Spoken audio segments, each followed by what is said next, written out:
చాలా important question అండి. Often neglected. అంటే వాటర్‌ని ప్రాపర్‌గా బాడీలో రెగ్యులేట్ చేయడం అనేది మనం చేసే జీవక్రియలు, దినచర్యలు చాలా ఇంపార్టెంట్ కన్సర్న్ యాక్చువల్లీ. క్లినికల్ ప్రాక్టీస్‌లో నేను తరచుగా గమనిస్తున్నది. ఫర్ ఎగ్జాంపుల్ ఎక్కువ శాతం మనుషుల్లో ప్రెజెంటేషన్‌లో వచ్చేది జీర్ణాశయానికి సంబంధించి గ్యాస్ట్రిక్ ప్రాబ్లమ్ అని చెప్పొస్తారు. వీళ్ళల్లో చాలా తక్కువగా ఎవరైతే చెప్పుకుంటారో మలబద్ధకం గురించి. సో, మలబద్ధకం చాలా తక్కువగా రిప్రజెంట్ అవుద్దండి. సోషల్ స్టిగ్మా గురించి సరిగ్గా చెప్పరు దాని గురించి అన్‌లెస్ మనం స్పెసిఫిక్‌గా అడిగితే తప్ప. అయితే ఇక్కడ సింపుల్ ఫ్యాక్ట్ మనం రియలైజ్ అవ్వాల్సింది. జీర్ణాశయానికి సంబంధించిన ఈ గ్యాస్ట్రిక్ ప్రాబ్లమ్, మలబద్ధకం 2 కూడా సింపుల్‌గా వాటర్‌తో మనం నివారించుకోవచ్చు.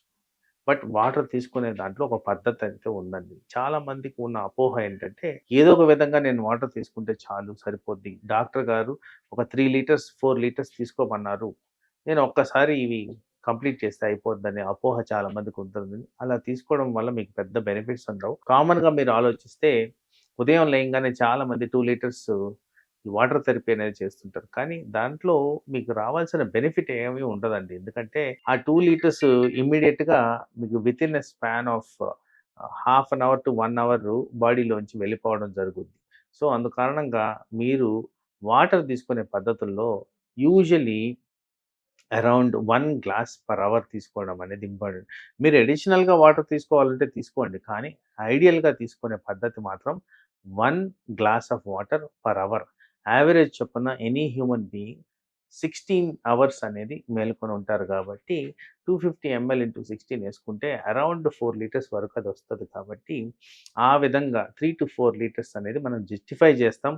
అదే విధంగా బాడీలీ నీడ్స్‌కి కూడా పనికొచ్చిన విధంగా ఈ అవర్లీ ఇంటేక్ ఆఫ్ వాటర్ వల్ల మనకి హెల్త్ బెనిఫిట్స్ అనేవి వస్తాయి. తర్వాత చాలా తరచుగా గమనించాల్సింది ఏంటంటే, ఎప్పుడైతే మనం ఇట్లాంటి వాటర్ ప్రాపర్‌గా తీసుకుంటూ వెళ్తామో, బాడీలో ఉన్న టాక్సిక్ సబ్స్టెన్సెస్ ఈజీగా బయటికి వెళ్ళిపోతాయి. అలాగే హార్మోన్ రెగ్యులేటెడ్ ఇష్యూస్ ఏవైతే ఉంటాయో, బికాజ్ వాటర్ వల్ల ప్రాపర్ సర్క్యులేషన్ అనేది జరుగుద్ది కాబట్టి, ఆ కారణంగా హెల్త్ బెనిఫిట్స్ బెటర్‌గా ఉంటాయి. అలాగే కాస్మెటిక్ పరంగా చూసుకుంటే skin turgor, skin shine, skin tone, hair growth ఇవన్నీ గూడా ప్రాపర్ హైడ్రేషన్‌తో ఇంప్రొవైజేషన్ జరుగుద్ది కాబట్టి, మీరు గమనించుకోవాల్సింది ఏంటంటే, గంటకు ఒక glass of water equating about 3-4 litres per day definitely health benefits పలు విధాలా మనకి వస్తాయి గాబట్టి, పర్టిక్యులర్‌గా లాంగ్ టర్మ్ కండిషన్స్ ఏవైతే క్రానిక్ కండిషన్స్ లైక్ డయాబెటిస్ ఉంటాయో, వీటిల్ని గూడా ఈజీగా టాకిల్ జేయొచ్చు.